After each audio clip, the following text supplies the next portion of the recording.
Oui, très Oui, bien. très bien. Eh bien, Très bien. je vous remercie de nous avoir rejoints pour ce webinaire qu'on organise à l'occasion de la Journée du sommeil. Je suis Léonie Trognot, je m'occupe de tout ce qui est communication au sein de l'association Don du Souffle. Donc, pour ceux qui ne connaissent pas encore notre association, elle est composée de 3 activités principales. Un centre de sommeil qui s'occupe du diagnostic des troubles du sommeil, un organisme de formation et de prévention pour les professionnels de santé et le grand public, et une maison sport santé qui fait de l'activité physique adaptée. En parallèle, on travaille sur le développement de la santé mentale chez les professionnels de santé et sur la e-santé. Donc aujourd'hui, on organise ce webinaire à l'occasion de la 25e journée du sommeil, qui est mise en place chaque année par l'INSV, l'Institut national du sommeil et de la vigilance. Et chaque année, ils font une grande enquête sur plus de 1000 personnes. Les résultats de l'enquête de cette année montrent que les Français dorment en moyenne 7 heures par nuit la semaine, que 73% des Français se réveillent la nuit, que 43% des Français déclarent avoir un trouble du sommeil et que 26% des Français sont somnolents. Donc, c'est quand même des chiffres qui sont assez énormes. Chez les jeunes de 18 à 24 ans, on a les personnes les plus touchées. 36% sont somnolents, 36% sont anxieux et 28% sont dépressifs. Donc, on voit ici un lien évident entre la somnolence et les troubles de l'humeur, dont nous parlera parfaitement Florian Bougot, psychologue spécialisé en TCC. Ce sera le premier intervenant de ce webinaire et il sera suivi par Gérard Thirier, qui est pédiatre spécialisé dans le sommeil. Tous deux travaillent au Centre Ellipse. Donc, ce webinaire sera enregistré et disponible en rediffusion et vous pouvez poser toutes vos questions dans le chat, on y répondra à la fin du webinaire. Je vais maintenant vous partager le premier diaporama.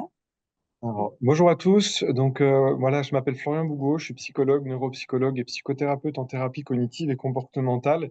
Alors aujourd'hui, je vais commencer par vous présenter déjà un peu ce que sont les TCC parce que c'est la base sur laquelle on va s'appuyer pour mieux comprendre ce lien entre les pensées, les émotions et le sommeil. Donc les TCC, les thérapies. Alors attendez, hop, on va faire comme ça. Les TCC, les thérapies cognitives. Cognitives, ça va regrouper tout notre système de pensée. C'est ce que je vais me dire. En fonction d'une situation, on va avoir des pensées automatiques qui vont arriver. Et soit des pensées automatiques, donc c'est vraiment la petite radio qu'on va avoir dans notre tête, soit on va pouvoir déclencher ce qu'on va appeler des croyances. Donc les croyances, c'est plus une règle générale qu'on a déduite d'expériences passées. Donc, ces pensées ou ces croyances vont déclencher chez nous des émotions plus ou moins fortes et différents types d'émotions, peur, tristesse, colère, joie, dégoût. Et ces pensées, ces émotions vont nous pousser à agir, à avoir des comportements, à faire des choses. Dans les problèmes de sommeil, on va voir que ce modèle-là, il s'applique parfaitement. D'ailleurs, pour ça que les hautes autorités de santé préconisent la prise en charge d'une insomnie par les TCC. Donc, c'est vraiment un rassemblement de ces trois axes qu'on va retrouver pour le traitement des TCC. Alors, on va parler au début de l'anxiété. Qu'est-ce que c'est que l'anxiété? L'anxiété, c'est une réaction naturelle, hein. On souffre tous, enfin, on a tous de l'anxiété, du stress. C'est une réaction naturelle au danger. Ça nous permet de rester en alerte, de rester concentré et motivé pour résoudre des problèmes. Ça va nous permettre de faire face aussi à des dangers qu'on peut percevoir. Il va y avoir un bénéfique, ça va être plutôt bénéfique lorsqu'il est à faible niveau. C'est comme je l'ai dit, ça nous aide à rester motivé et concentré. Mais quand on va passer à un certain niveau, elle peut vite être très handicapante, elle peut vite être très envahissante. Et c'est à partir de ce moment-là, justement, qu'on va parler de troubles anxieux. C'est là la limite entre l'anxiété normale et pathologique. C'est l'envahissement de l'anxiété sur notre quotidien. Pour comprendre un petit peu l'anxiété, on va parler aussi de cette émotion qu'est la peur. Donc la peur, c'est une émotion pure qui s'accompagne d'un ensemble de réponses physiologiques, psychologiques et comportementales automatiques. Le but de la peur, c'est encore une fois de nous faire face à un danger. Et ça va préparer notre corps avec des réactions physiologiques pour y faire face. Les réactions physiologiques, alors on va les voir juste après, pardon. Euh, Quelle est la différence entre la peur et l'anxiété dans ce cas-là? Alors, globalement, ça reste la même émotion, dans le sens où il se passe tout se passe au même endroit dans le cerveau, dans ce qu'on va appeler les amygdales. Alors, ce n'est pas les amygdales de la gorge, c'est vraiment les amygdales cérébrales. Mais qu'est-ce qui va différencier du coup la peur de l'anxiété?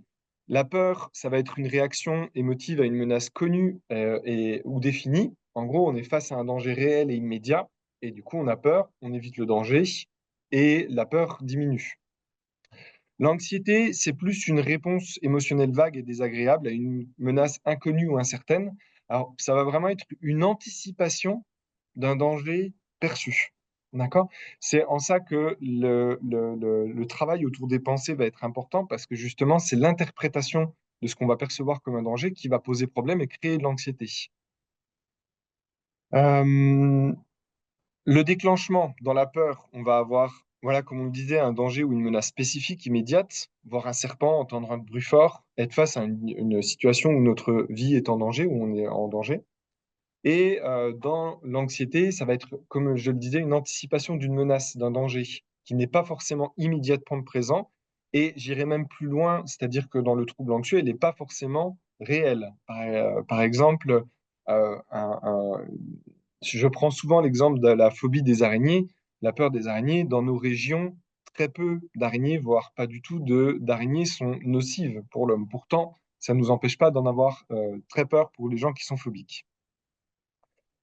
La durée, euh, la peur, elle va généralement avoir un grand pic et se calmer dès que le danger est parti, alors que l'anxiété, elle peut être beaucoup plus durable. Étant donné que c'est l'anticipation d'un danger perçu, on peut rester beaucoup plus longtemps dans l'anxiété, c'est-à-dire que dès qu'on va avoir un système de pensée qui va aller vers un danger perçu, l'anxiété va revenir.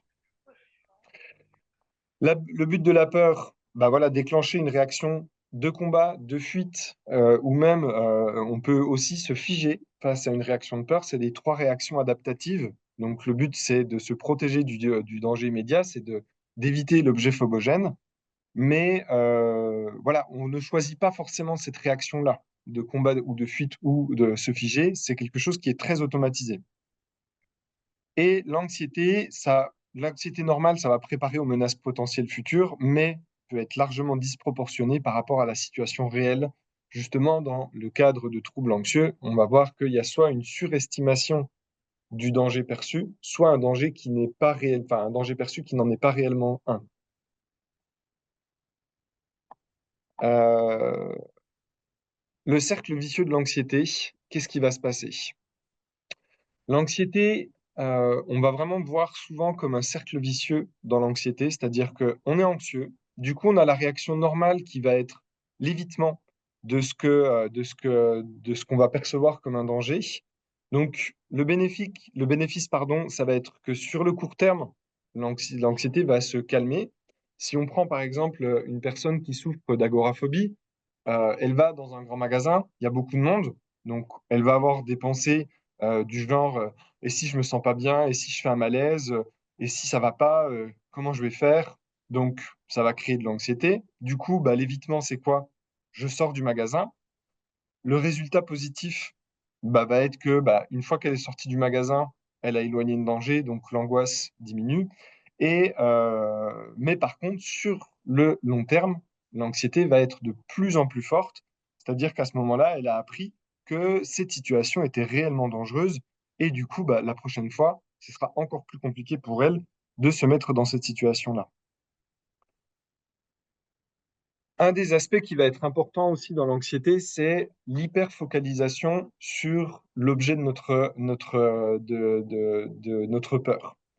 Alors, je ne sais pas si je reparlais des araignées, je ne sais pas si parmi vous, vous avez des gens qui ont la phobie des araignées ou autres phobies spécifiques, mais est-ce que vous avez déjà remarqué que c'est souvent ceux qui ont peur des araignées qui vont les voir en premier?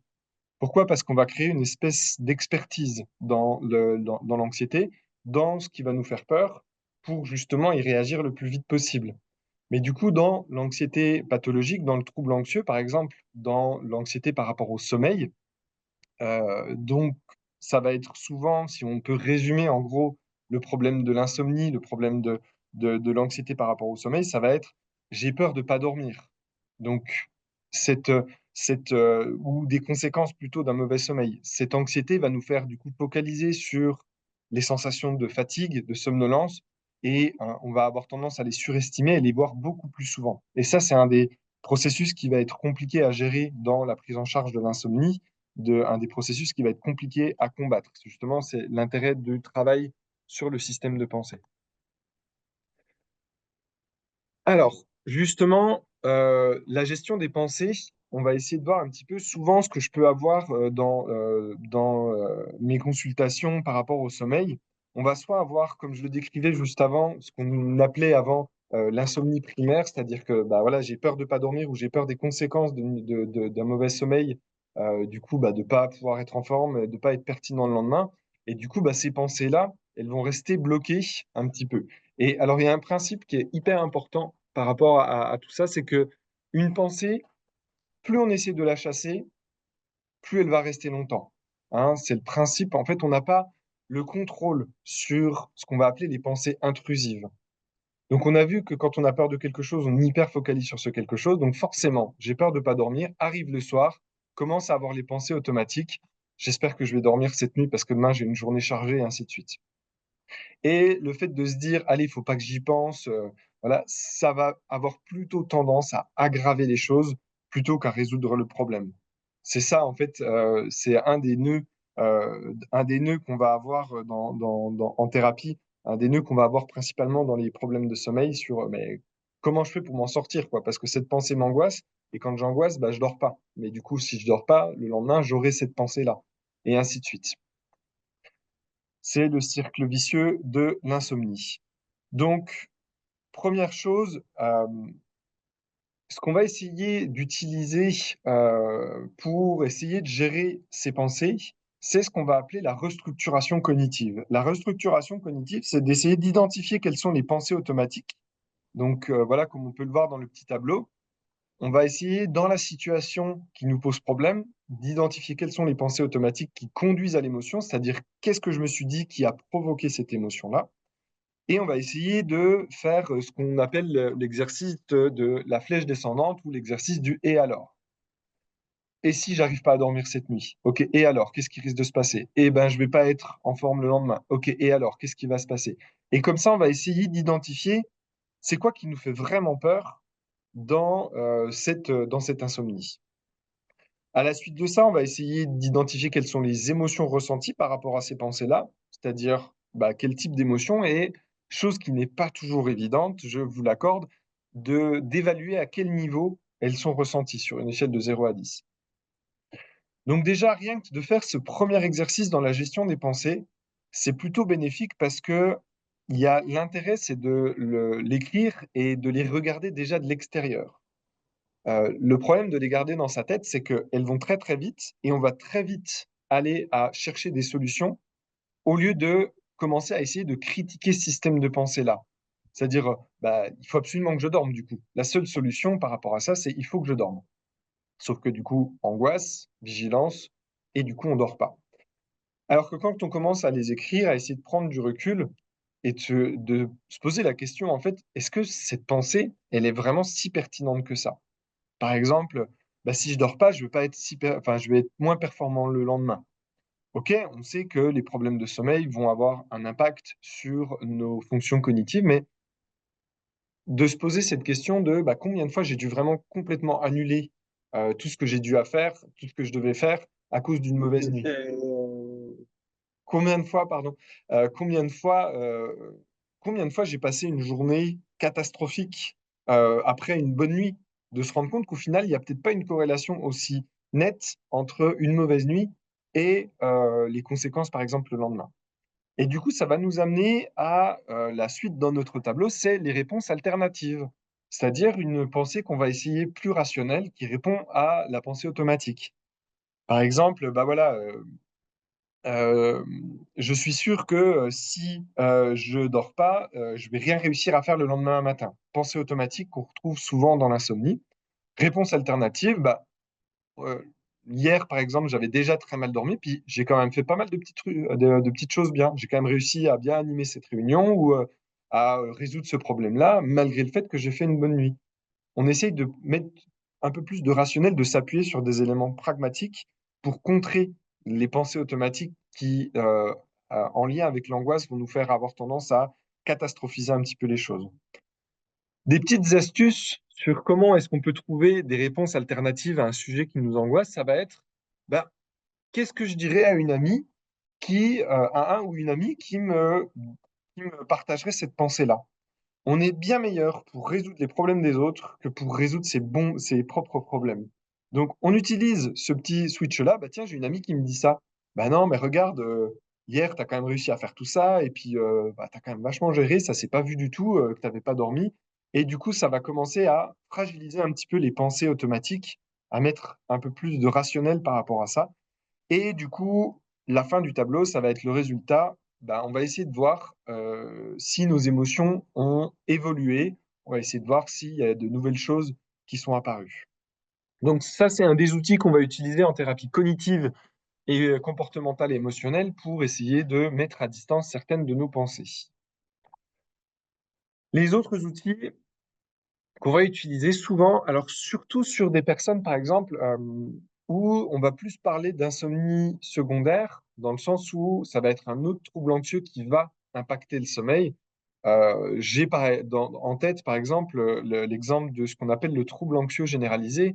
Donc, le trouble anxieux généralisé, très rapidement, c'est quand je ne suis pas dans le contrôle, quand j'ai de l'incertitude par rapport à ce qui va se passer, ça m'angoisse. Et pour diminuer cette angoisse, je vais commencer à d'être dans l'hyper-contrôle, à anticiper, à beaucoup trop anticiper. Et par exemple, dans les cas les plus extrêmes, je vais toujours imaginer le pire, comme ça, au cas où, je saurais quoi faire si ça arrive.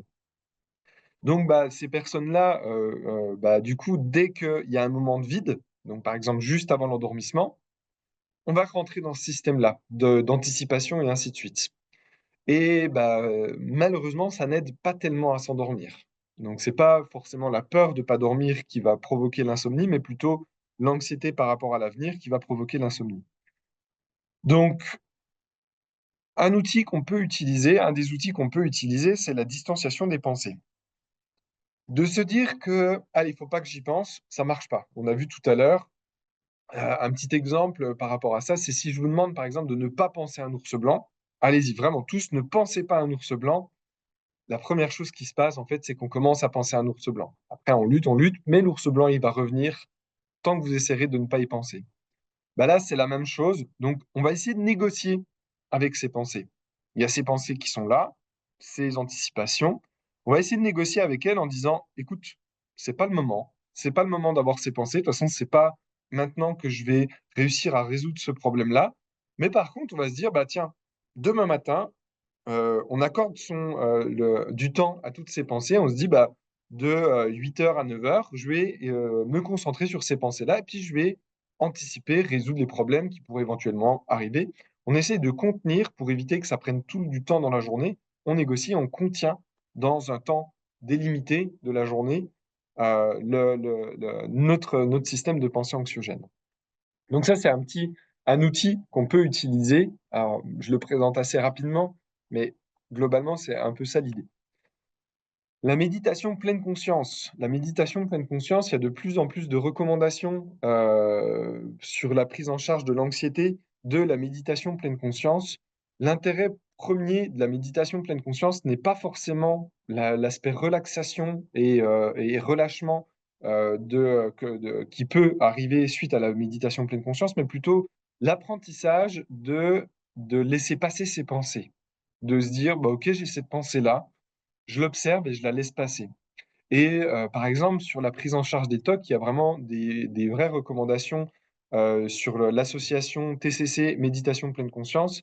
Et il y a des effets très bénéfiques sur bah, justement l'apprentissage de laisser passer ses pensées dans des pensées obsessionnelles. Et alors, pour conclure un petit peu tout ça, l'aspect prise en charge des pensées dans l'anxiété, c'est un des axes, mais souvent, ça ne va pas suffire. Le travail en thérapie sur le comportement pour changer durablement les croyances et les pensées dysfonctionnelles, c'est ce qui va encore le mieux marcher. C'est-à-dire qu'on aura beau se rassurer ou de se dire d'avoir des pensées rationnelles ou ce genre de choses, le seul moyen de changer durablement sa façon de penser, c'est par le comportement, c'est-à-dire en prouvant par nos actions qu'on avait tort de penser comme ça. Et du coup, bah, c'est comme ça que les pensées vont le plus facilement disparaître. C'est au bout d'un moment, en fait, j'ai l'exemple, par exemple, d'une personne qui avait souvent peur de faire des crises d'angoisse avec une agoraphobie, donc qui n'osait pas aller dans les transports en commun. Puis c'est vrai que bah, elle essayait de se dire, allez, j'y pense pas, j'y pense pas, j'y pense pas. Ça marche pas. Alors que quand on a commencé à travailler sur le comportement, à changer ses habitudes, un jour, elle est revenue en me disant, mais j'ai pris le bus et j'y ai même pas pensé. Et c'est encore le meilleur moyen de travailler sur les pensées, c'est en changeant le comportement et les pensées, au bout d'un moment, disparaissent et en même temps que l'émotion. Voilà, je vais laisser la main, hein, ce sera tout pour moi et je vous remercie de votre attention. Ben, merci Florian. Hop. Nous allons maintenant laisser la parole à Gérard Thiriou. Parfait. Merci Léonie. Donc, Gérard Tellier, je suis pédiatre au centre ELIPS et m'occupe des troubles du sommeil de l'enfant. Et on fait cette présentation dans le cadre de la 25e journée du sommeil, dont le thème est santé mentale et somnolence. Alors, moi, j'ai appelé ce topo l'enfant agité, une manifestation paradoxale de la somnolence. On va voir quels sont les liens, effectivement, entre l'agitation et la somnolence. Alors, cette deuxième diapo est intitulée Somnolence et santé mentale, un thème discriminatoire, parce que finalement, les enfants sont rarement somnolents, notamment les plus petits enfants. Et l'Institut national du sommeil et de la vigilance qui organise ces journées a établi des plaquettes dans le cadre de cette journée, où d'ailleurs, elle ne parle pas de l'enfant, mais donc on voulait qu'il en soit autrement. Donc on s'est dit, on ne va pas parler de la somnolence, mais de l'agitation, parce qu'effectivement, quand les enfants sont privés de sommeil, ils sont souvent plutôt agités que somnolents. Alors, pour comprendre comment les choses se passent, on va reprendre quelques éléments de physiologie. Alors ça, on ne le sait pas toujours, mais si le cerveau était complètement isolé des connexions de l'environnement, finalement, le cerveau passerait son temps à dormir et alterner entre, là, j'ai mis sommeil calme, sommeil agité, c'est comme ça qu'on parle pour le nourrisson, mais ça peut être sommeil lent et sommeil paradoxal. Et finalement, c'est la mise en place de systèmes d'éveil qui va nous permettre de sortir du sommeil pour passer à l'état de veille. Au cours de l'éveil, on va accumuler un certain nombre de substances qui vont venir inhiber ces systèmes d'éveil et on va alors retourner à l'état du sommeil. Donc ça, c'est pas toujours très, très clair pour tout le monde, mais finalement, c'est pas tellement le sommeil qui s'organise, c'est plutôt les systèmes d'éveil qui vont maturer. D'ailleurs, les nouveau-nés passent beaucoup de temps à dormir et c'est lorsqu'ils développent leur système d'éveil, ils vont progressivement être de plus en plus éveillés. Donc finalement, c'est un petit peu comme une balance qui est quand même très complexe entre justement le sommeil et la veille. Donc à droite, c'est une illustration du nombre des neuromédiateurs ou des voies de connexion qui sont impliquées dans le sommeil. On voit que c'est quelque chose d'assez complexe. Et cette balance entre les deux peut parfois se dérégler. Donc on imagine que pour un enfant qui manque de sommeil, peut-être que justement ces systèmes d'éveil fonctionnent, mais de façon inhabituelle, ce qui peut générer de l'agitation. Et si on prend une autre situation, qui sont les enfants qui ont des troubles du neurodéveloppement avec agitation, on va voir que ces enfants-là qui ont un problème de comportement ont très souvent des problèmes de sommeil également. Alors, si on a un enfant qui est agité, quelle question va se poser sur son sommeil? Est-ce qu'il a un problème pardon, le premier, ça devait être quantitatif et pas qualitatif comme c'est marqué. C'est-à-dire qu'en fait, il a un temps de sommeil trop court. Donc, quand est-ce qu'on a un temps de sommeil trop court? Ben, c'est quelqu'un qui a une mauvaise hygiène de sommeil, c'est-à-dire qu'il a des rythmes inadaptés, irréguliers, de ses heures de coucher, de lever. Chez les collégiens, lycéens, on a souvent le décalage de phase. Ils ne dorment pas assez en semaine, ils décalent le week-end pour essayer de récupérer, mais ça perturbe aussi le rythme de leur sommeil et donc ils ont souvent un sommeil de mauvaise qualité.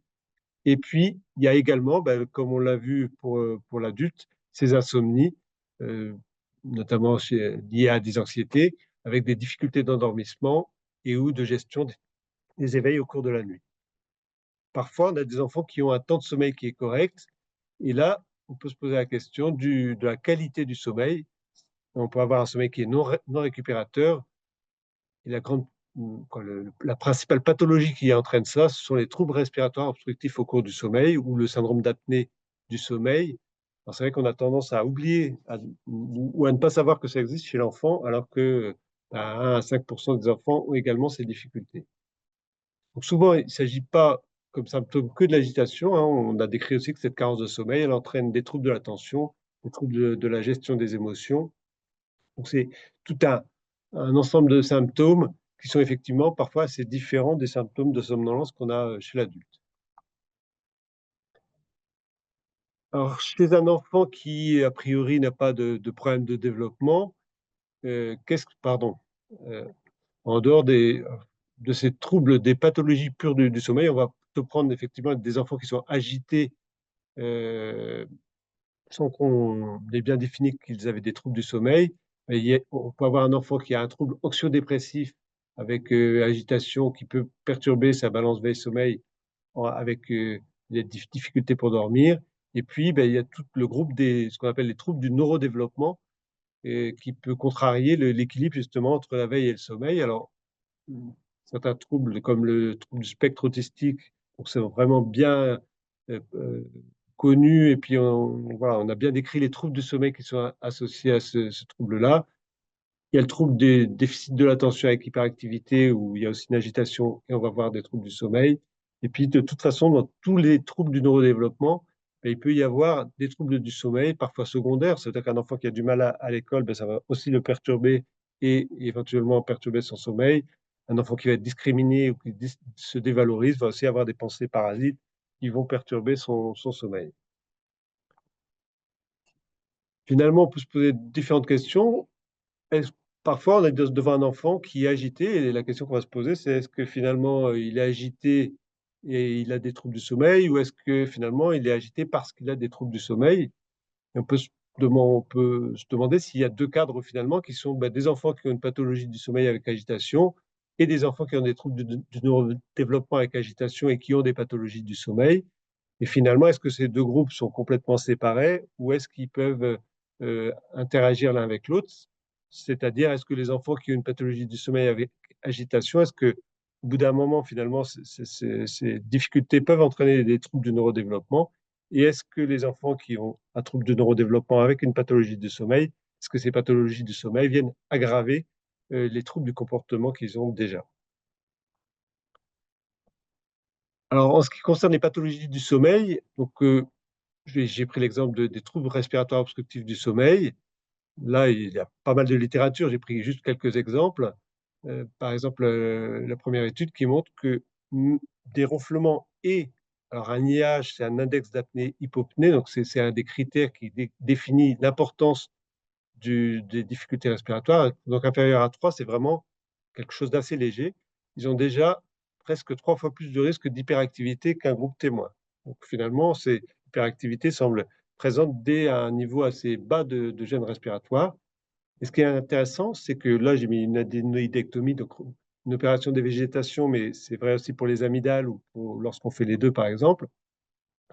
Eh bien, elle corrige cette hyperactivité dans un grand nombre de cas et qu'elle le corrige d'autant plus qu'on a diminué le nombre d'apnées-hypopnées dans le même temps suite à l'intervention. Ce côté réversible de l'agitation est intéressant parce que ça montre bien qu'il y a une relation de cause à effet. Et finalement, ça pourrait paraître assez rassurant de se dire il suffit de corriger la cause et puis les troubles disparaissent. Je pense qu'il faut être un petit peu plus prudent parce que on peut se demander parfois si une carence de sommeil à certaines étapes clés du développement cérébral pourrait avoir un effet plus définitif sur le comportement. Il y a les études de Touchette au Canada, par exemple, sur des cohortes d'enfants qui ont montré que des enfants qui avaient un sommeil court à 2 ans et demi avaient plus d'hyperactivité à 6 ans. Donc, c'est un petit peu leur conclusion, c'est de dire il y a peut-être des périodes où finalement ça a des conséquences. Et puis, on peut aussi se poser la question de l'impact d'un trouble respiratoire obstructif du sommeil non dépisté sur le neurodéveloppement. Déjà, rien que d'être en difficulté scolaire avec cette difficulté, si ça dure depuis un petit moment, c'est parfois difficile de sortir de cette spirale de la difficulté scolaire. Et on sait aussi que les troubles respiratoires obstructifs ont des impacts sur l'anatomie cérébrale si on fait de l'imagerie. Alors là, c'est juste une diapositive qui présente les recommandations françaises sur l'apnée du sommeil avec les signes cliniques.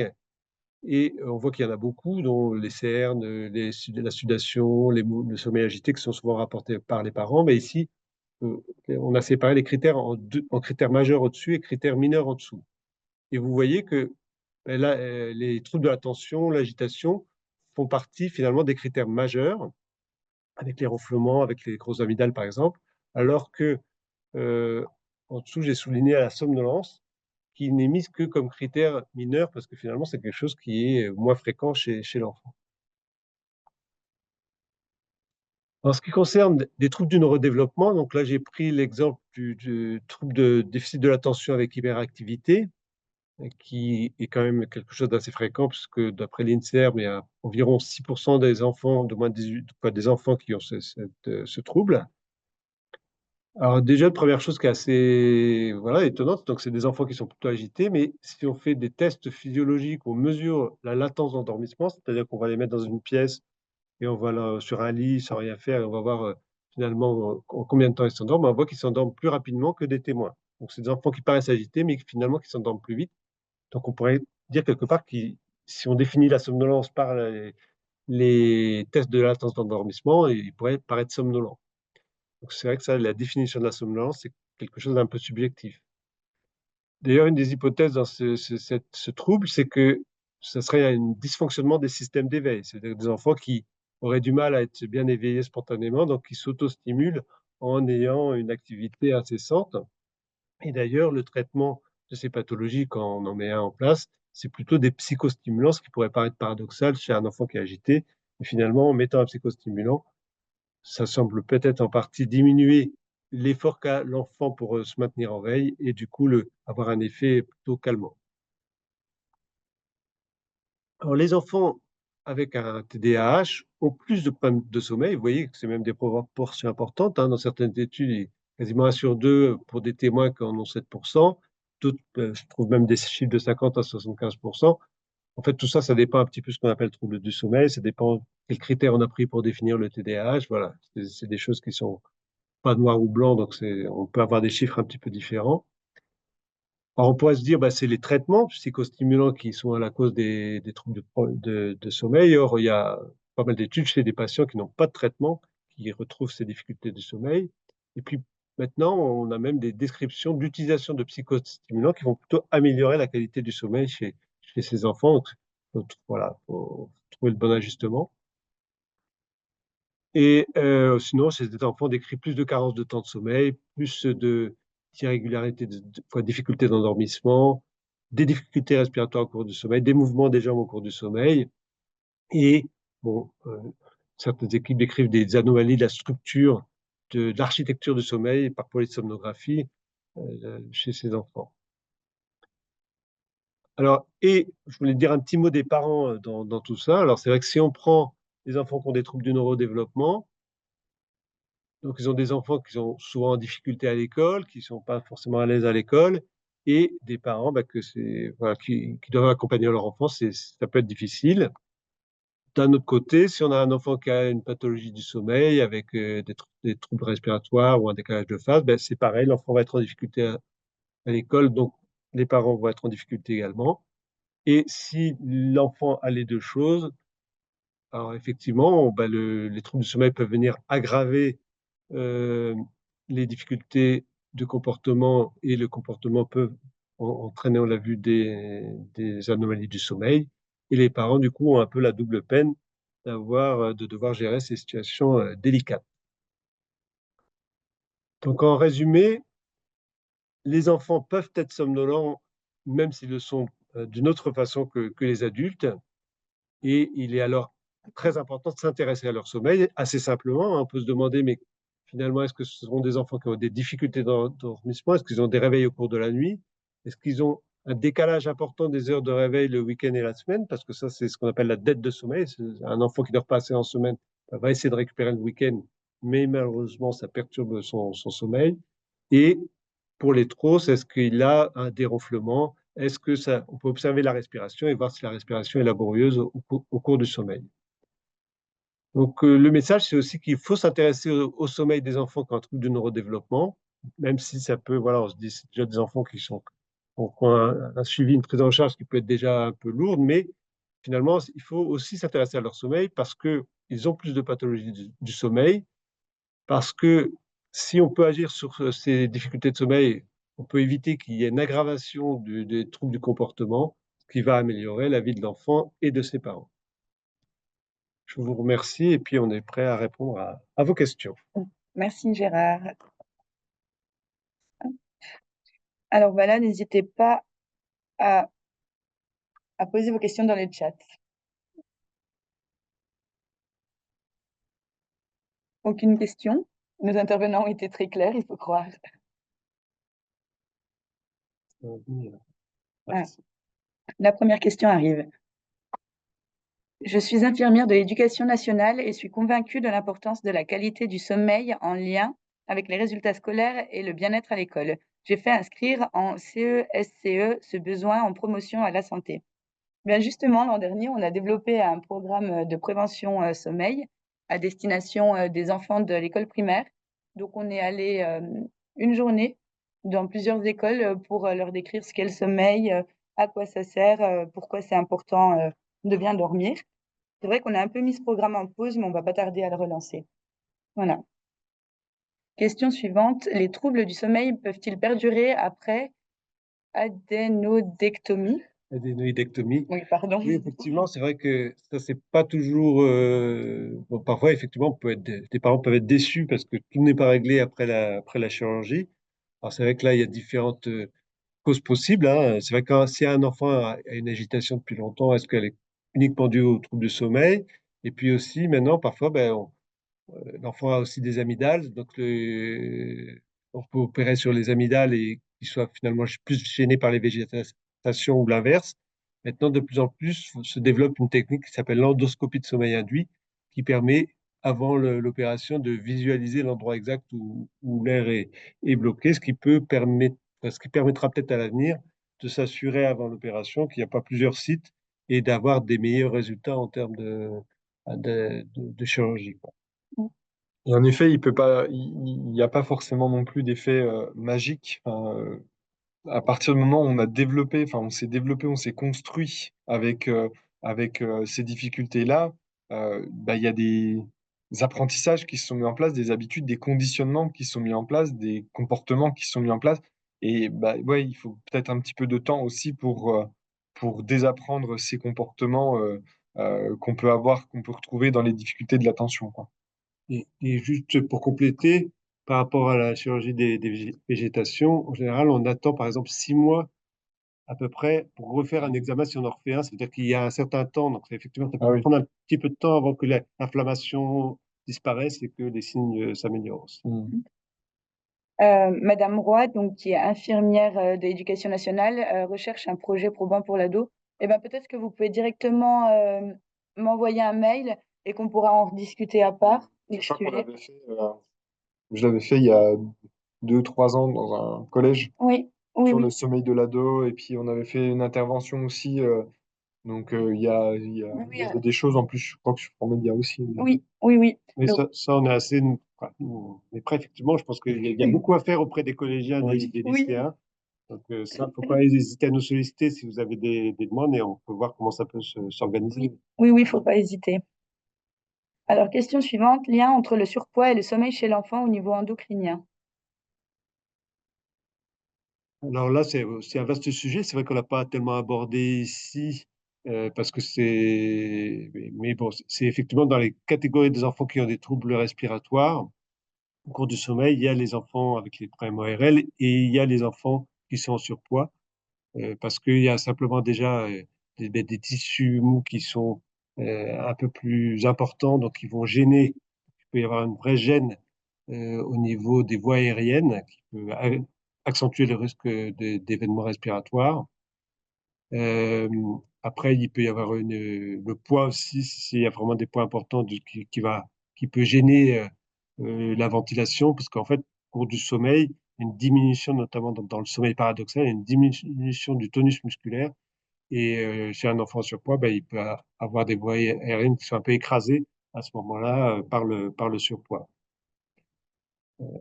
Voilà, après, c'est vrai que c'est là aussi, on pourrait faire des topos sur la relation complexe entre poids et, euh, et sommeil. D'ailleurs, Valérie Gillet, je crois, en fait bientôt chez l'adulte une communication sur le sujet. Oui, Parce qu'effectivement, on sait qu'un enfant qui est en surpoids peut faire des apnées, mais on sait aussi que quelqu'un qui fait des apnées peut avoir du mal à perdre du poids. Voilà, oui. lié au stress, l'inflammation. Voilà. Bah, il y a un topo à ce sujet. Ça doit être les 10 et 11 avril à la CCI de Besançon. C'est organisé par Elisea et quelque chose d'autre. Mais renseignez-vous, ça doit être présent sur Internet. Alors, où peut-on adresser des enfants ou adultes présentant potentiellement des troubles du sommeil? Eh bien, chez nous, on a des médecins qui prennent en charge les adultes et 2 pédiatres qui prennent en charge les enfants. Sinon, je sais que ça se fait aussi au CHU et à divers autres endroits, mais à Besançon, il y a plutôt le CHU et nous. Donc en Ellipse, pédiatrie, il n'y a mm, pas beaucoup de centres pour l'instant qui prennent en charge des enfants. oui. Comment améliorer la qualité de sommeil chez l'enfant, estomper les réveils nocturnes ou l'agitation?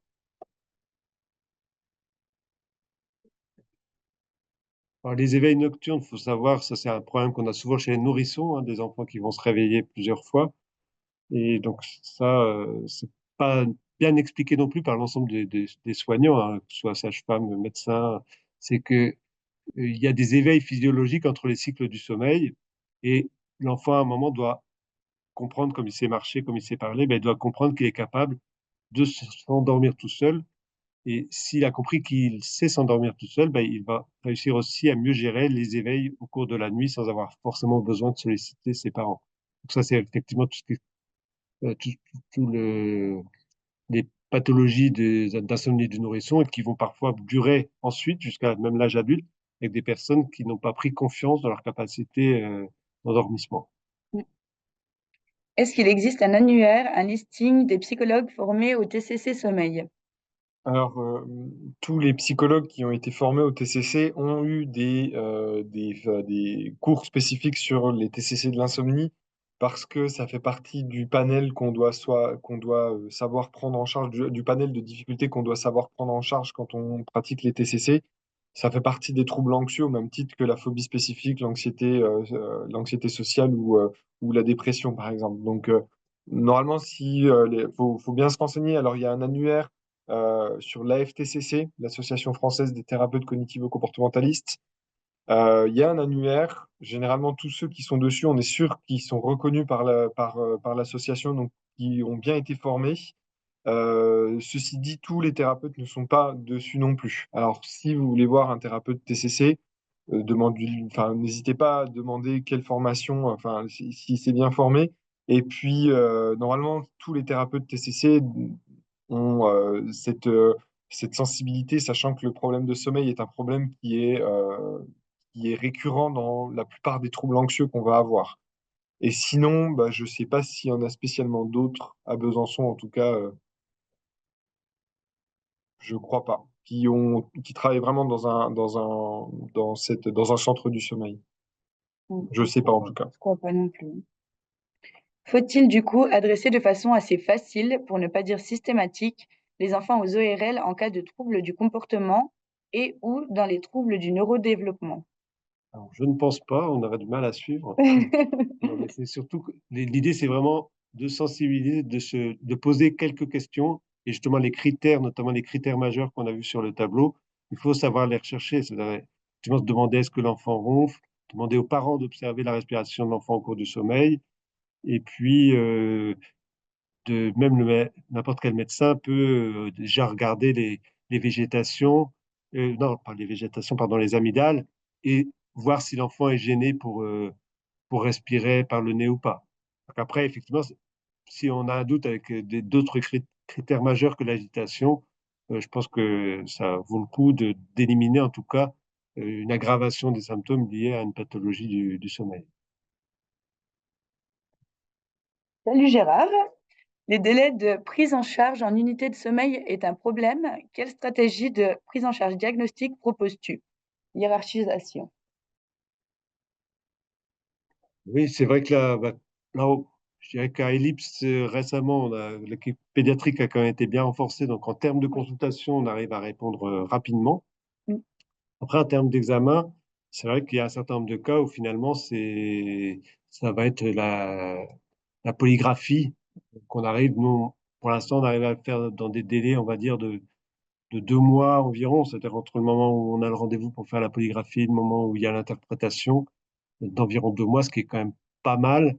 Euh, Après, effectivement, le gold standard, c'est la polysomnographie, mais là, on est sur des délais un petit peu plus importants. Donc, souvent, on va faire plutôt, sauf cas particulier où on a besoin d'emblée de la polysomnographie, mais souvent, on va faire une polygraphie dans un premier temps.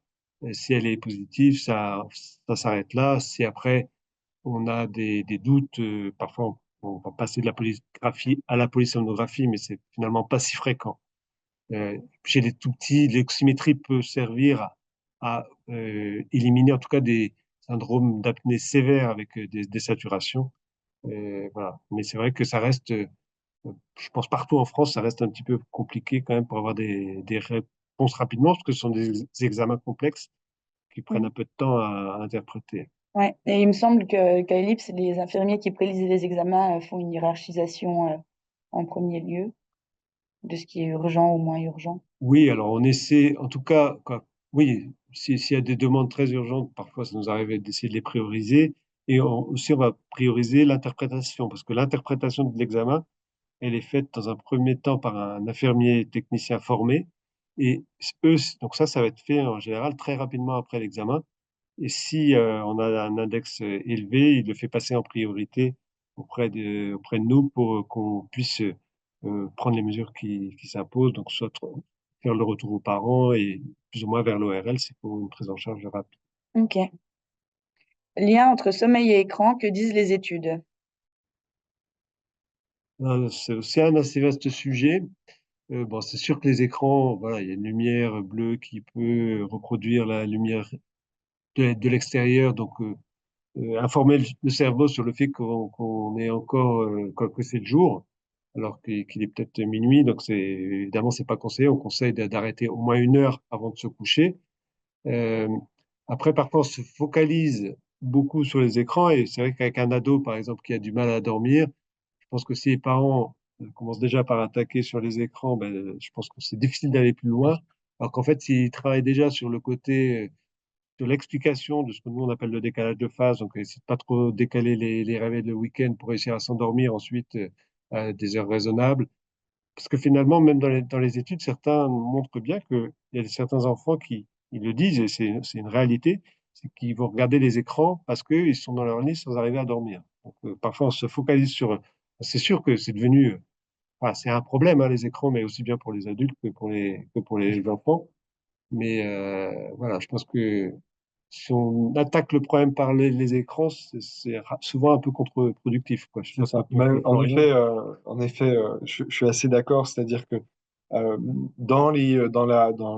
les recos pour la prise en charge de l'insomnie, il y a ce qu'on appelle le contrôle des stimulus. Donc, c'est-à-dire de ne rien faire du tout dans son lit à part dormir.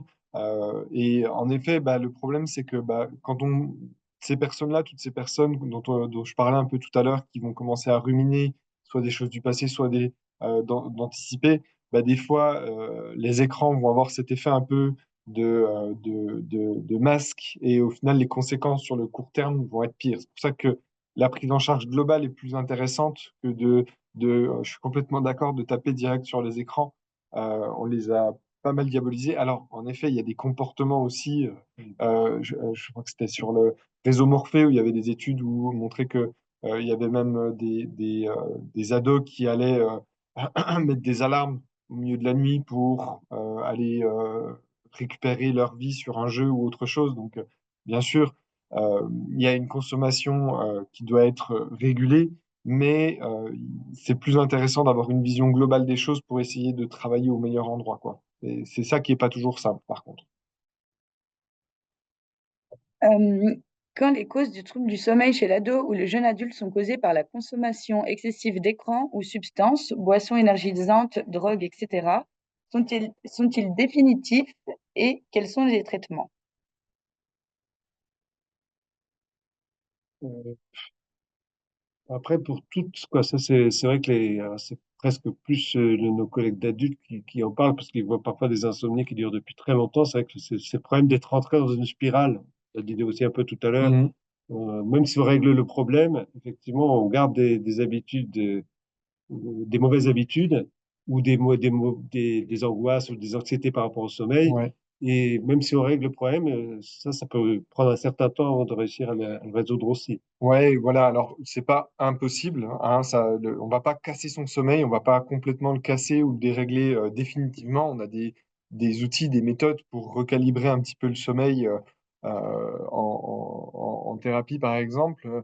Mais en effet, enfin, la première étape, c'est l'hygiène de sommeil. De toute façon, quoi qu'il arrive, ça restera l'hygiène de sommeil au premier plan. C'est pour ça que la première partie de bien comprendre comment fonctionne le sommeil est indispensable. Mais il y a, enfin, enfin, j'ai jamais vu de trouble du sommeil définitif. Ça reste un trouble psychologique euh, euh, qui, euh, qui peut se régler. Alors, c'est pas facile, ça demande des efforts. Quand il est secondaire, c'est encore plus difficile, mais il y a plutôt des bons résultats. Suite à un harcèlement professionnel, des troubles du sommeil sont apparus, réveil nocturne avec insomnie, plus ou moins longue, voire impossibilité de se réendormir. Retour à un sommeil normal durant les congés, le retour aux insomnies revient les jours précédant la reprise du travail. Avez-vous des solutions spécifiques ou l'adresse d'une association spécialisée dans ce type de situation? Alors, pour ce genre de situation, bah ouais, je pense que là, il y a besoin, enfin, si ça fait, De ah oui, non, 2012 mais à du coup, 2014. c'est terminé, du coup. En Le tout cas, harcèlement, oui, mais pas le... ouais, mais pas les troubles du sommeil. Bah là, en effet, là, je pense qu'une thérapie cognitive et comportementale est vraiment adaptée parce que tout à l'heure, je parlais du pensée automatique et des croyances dysfonctionnelles. Quand on vit des événements à répétition qui ont provoqué des émotions fortes et envahissantes, bah, notre corps, en fait, il a tellement pas envie que ça se reproduise qu'il va mettre en place une hypervigilance par rapport à ces signaux-là. Et du coup, il peut y avoir des fausses alertes, entre guillemets. Et là, il va falloir apprendre à retravailler sur ce système de croyances pour justement apprendre à mettre à distance. Après, sur la prise en charge, donc voilà, thérapeute TCC, Sébastien euh, Hoff, pardon, merci. Sébastien Hoff, je sais qu'il a cette double casquette de thérapeute TCC et psychologue du travail, donc instinctivement, je renverrai vers lui. Lien entre problème de sommeil et ménopause, que faire? Faut pas regarder le pédiatre.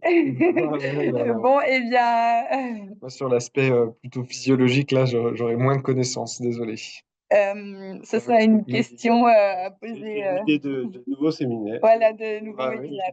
Voilà. Vous pourrez poser cette question au docteur Gillet, elle sera ravie de vous répondre. Y a-t-il plus de terreur nocturne chez les enfants souffrant de troubles anxieux, TND? Trouble du neurodéveloppement. Troubles du neurodéveloppement. Alors là, Merci. c'est vrai que les terreurs nocturnes, c'est ce qu'on appelle une parasomnie. C'est une réaction d'éveil en plein sommeil profond. Et c'est cette dissociation entre un cerveau qui dort et une réaction d'éveil qui fait un comportement bizarre. Et donc, finalement, il y a un risque plus important dans toutes les situations où il va y avoir plus d'éveil au cours de la nuit. L'exemple typique, c'est les syndromes d'apnée du sommeil ou les TROS, parce que ben, ça peut déclencher des réveils au cours de la nuit qui vont eux-mêmes entraîner une terreur nocturne. Donc, chez un enfant qui fait beaucoup de terreurs nocturnes ou beaucoup de parasomnie, nous, on garde toujours en tête cette possibilité qu'il y ait un syndrome d'apnée sous-jacent. Dans les autres situations, comme les troubles du neurodéveloppement ou les troubles anxieux, si c'est associé à plus d'éveil au cours de la nuit, ça peut aussi probablement augmenter le nombre de parasomnies. C'est tout, quoi, toute réaction d'éveil au cours de la nuit. J'ai même eu une fois une famille, c'était les cloches de l'église qui sonnaient à minuit, qui déclenchaient systématiquement des crises de somnambulisme chez leur enfant. Ah oui. Ouais. Donc ça, voilà. Tout ce qui réveille, ou les parents qui rentrent après être sortis, qui ouvrent la porte de leur enfant lève la tête, se met un petit peu à parler sans que ça soit compréhensible. Ça, c'est une parasomnie. C'est déclenché par le bruit de l'ouverture de la porte. Ok. Que pensez-vous des thérapies en ligne pour le sommeil type APPTHERA? Alors, je sais que ça se développe beaucoup et je sais que généralement, c'est des professionnels qui sont quand même pas trop mal formés qui mettent en place ce type de thérapie face à une demande qui est quand même assez importante. Alors moi, par exemple, ce type-là, je connais pas du tout et c'est un domaine que je connais pas non plus énormément, mais justement, on est en train de s'y intéresser avec Ellipse pour justement pouvoir aussi faire face à une demande qui est de plus en plus grande. Le fait de se réveiller chaque nuit exactement à la même heure a-t-il une signification particulière? Alors, ce qu'on va souvent repérer, c'est que notre cerveau, il peut très vite se conditionner. C'est-à-dire que notre horloge, elle peut se conditionner en bien. C'est pour ça qu'on préconise des heures de coucher régulières et des heures de lever régulières. Mais dans ce genre de situation, on peut aussi se conditionner avec des problèmes un peu plus, dans des situations un peu plus problématiques comme celles que vous décrivez. Alors, ce qui va être important, c'est de voir justement qu'est-ce que vous faites à ce moment-là, qu'est-ce qui se passe pour justement essayer de corriger ça. Parce que notre cerveau, si par exemple, je me réveille et puis je commence à préparer ma journée du lendemain, ou encore mieux, à commencer à faire mon repassage ou autre chose, et ben, le cerveau il va se dire, bah, ok, 3h13 du matin, c'est l'heure à laquelle je dois faire mon repassage et ainsi de suite. Donc, il peut y avoir cet effet-là de conditionnement au réveil nocturne. Et du coup, il va falloir déconditionner les choses en changeant certains comportements. Et après, peut-être de façon euh, moins marquée, c'est vrai comme je le disais tout à l'heure, il y a des éveils, même adultes, on garde entre deux cycles de sommeil Un une réveil réaction systématique. Ouais. d'éveil. Donc souvent, on s'en rend pas compte, mais effectivement, il est possible qu'à un moment, on soit, je sais pas à quelle heure c'est, mais qu'on puisse être vraiment réveillé. Donc, c'est pas pathologique de se Non, réveiller au cours de la nuit. Ce qui est pathologique ou ce qui peut poser c'est la problème, difficulté de voilà, rendormissement. c'est de la difficulté de rendormissement. Avez-vous une brochure avec votre adresse et lien pour l'orientation des enfants adolescents? Explication sommeil liée aux écrans, surpoids, ORL, psy, TCC, hygiène de sommeil. Alors oui, on a pas mal de brochures à ce propos. Je vous remets mon adresse mail dans le chat et n'hésitez pas à me les demander par mail, je vous les enverrai. Peut-on parler de mauvaise hygiène du sommeil si l'on aime la nuit, pour lire ou écouter de la musique ou la radio, mais que l'on s'octroie un moment de repos le lendemain? Alors, j'aurais tendance à dire que à partir du moment où votre sommeil vous pose pas de problème, c'est-à-dire qu'il n'y a pas de somnolence excessive en journée, qu'il n'y a pas de difficultés particulières, bah non, c'est pas un problème. On va comme tout à l'heure, hein, on parle de troubles à partir du moment où il y a un envahissement dans nos activités du quotidien. Ceci étant dit, sur le long terme, ça peut commencer à en poser un peu plus. Sur l'inversion jour-nuit, même si c'est pas forcément négatif lié à une anxiété, ça peut avoir des conséquences vraiment sur le très long terme, 15-20 ans, il peut y avoir des conséquences sur la santé. Je sais pas si... Oui. Moi, je suis assez d'accord. C'est vrai que notre but, c'est pas du tout que tout le monde dorme de la même Non. façon. Donc, effectivement, si quelqu'un est bien avec un sommeil un peu atypique, pourquoi pas? Après, effectivement, parfois, ce qui est compliqué, c'est qu'il y a des gens qui, par exemple, on dit des chronotypes du soir, des gens qui auraient tendance à vouloir se coucher à 2 heures du matin et se réveiller à 14 heures, mais ils n'ont pas le choix. Après, c'est quoi? Ça dépend.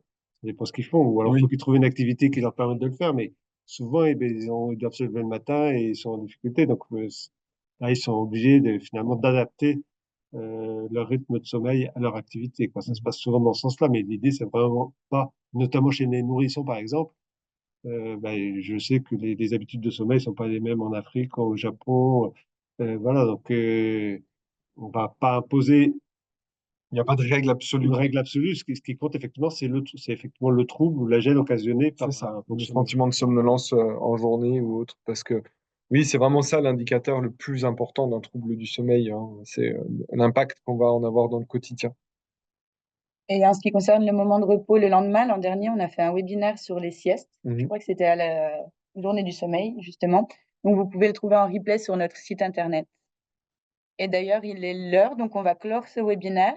Je vous remercie d'avoir assisté aussi nombreuses et nombreux à cette présentation et il sera disponible incessamment sous peu en replay. Je vous enverrai un mail à ce moment-là. Bonne journée. Merci. Merci beaucoup.